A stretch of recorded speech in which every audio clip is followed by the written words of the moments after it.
কাজ শেষ না করেই সিরাজগঞ্জ বিসিক শিল্প পার্ক প্রকল্পের টাকা ওঠানোর পায়তারা। সিরাজগঞ্জ বিসিক শিল্প পার্ক প্রকল্পের মেয়াদ 4 বছর দিয়ে কাজ শুরু করলেও 1 যুগেরও বেশি সময় কাজ করে শেষ করতে পারেনি প্রকল্পটি। নথিতে ইতিমধ্যেই কাজ দেখানো হয়েছে সমাপ্ত, তবে বাস্তবতা একেবারেই ভিন্ন। কাগজ কলমে কাজ শেষ হলেও বাস্তবে চলছে প্রকল্পের কাজ।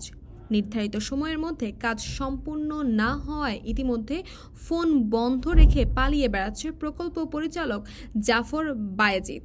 তবে প্রকল্পের টেকনিক্যাল ইঞ্জিনিয়ার ফজলুর রহমান ও বার্থন বলছে জুন মাসেই শেষ হবে সব কাজ। তবে নির্মাণ শ্রমিক ও সাইট ম্যানেজাররা বলছেন প্রকল্পটির কাজ শেষ করতে এখনও 2 মাসেরও বেশি সময় লাগবে।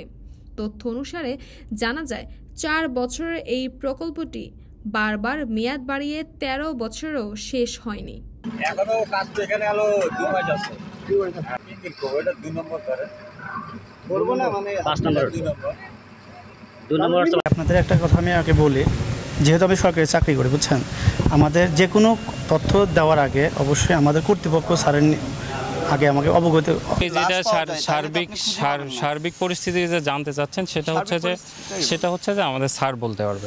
তবে জমির অধিগ্রহণে দেরি, ঠিকাদারদের গাফলতি, কোভিড-19 সহ নানা কারণে প্রকল্পের বাস্তবায়নে দেরি হয়েছে বলে অজুহাত সংশ্লিষ্টদের। সরজমিনে দেখা যায় সিরাজগঞ্জ সদর উপজেলা কালিয়া হরিপুর সায়দাবাদ ইউনিয়নের যমুনা নদীর তীর ঘেঁষে 400 একর জায়গা গড়ে ওঠা শিল্প পার্ক প্রকল্পের নিজস্ব ভবনের কাজ মোটামুটি শেষ হলেও বাউন্ডারি, রাস্তা, ড্রেন, লেক ও স্ল্যাবের কাজ প্রায় 20% বাকি। প্রথম সংশোধনীর সময় 111 কোটি টাকা বাড়িয়ে করা হয়েছে 489 কোটি 96 লাখ টাকা।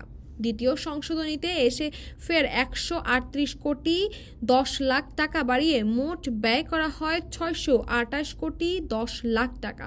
পরে তৃতীয় সংশোধনীর সময় 91 কোটি 11 লাখ টাকা বাড়িয়ে মোট ব্যয় হয়েছে 719 কোটি 21 লাখ টাকা। প্রকল্পের নির্মাণের কাজ শেষে 829টি শিল্প প্লট তৈরি করে 570টি শিল্প স্থাপন করা হবে। এতে প্রায় 1 লাখ মানুষের কর্মসংস্থান সৃষ্টি হবে।